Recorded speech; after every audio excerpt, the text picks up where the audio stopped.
Breaking news now on Fox 61, Connecticut's news station.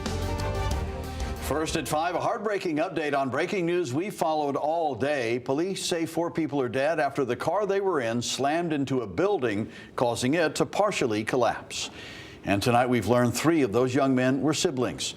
Thanks for joining us for the Fox 61 News at 5. I'm Brent Hardman. And I'm Sarah Sanchez. The loss has hit the Waterbury community hard, and tonight there are questions about what caused that crash on Cherry Street. The road's still closed right now while police are investigating. Fox 61's Alicia Hercules is in Waterbury with more on what we know so far. Hours after the crash, police have released the identities of the 4 victims. 3 of them were siblings. 1 of them was just 15 years old.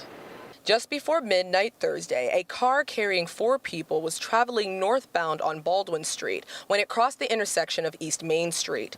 The driver lost control and crashed into the Hernandez Market on Cherry Street. The impact caused the building to partially collapse. 3 of the victims were pronounced dead at the scene. 1 was taken to a local hospital where they later died from their injuries. Police identified them as 20-year-old Caden Torres, 25-year-old Nelson Torres, 15-year-old Noel Torres, and 20-year-old Jonovan Puska.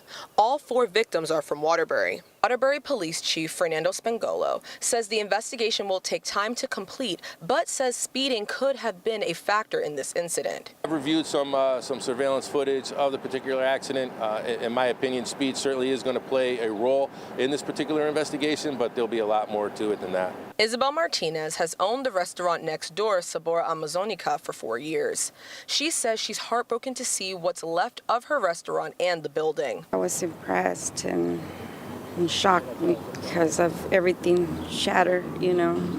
I've been here for 4 years now, and that's where I started my business. Martinez says she is still processing everything.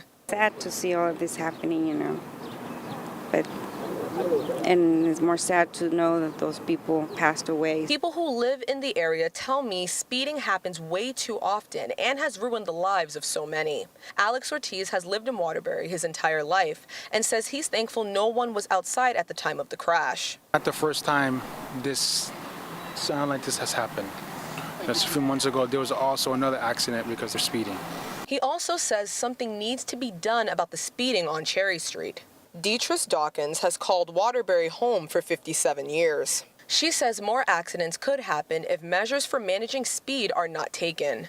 They need speed bumps. The light is obviously doing no good because everybody tries to beat the light. So many lives are being taken because of the recklessness of other people, which is not fair to the family. There were no people in the building at the time of the crash, and the Waterbury police are still investigating how it happened. In Waterbury, Alicia Hercules, Fox 61.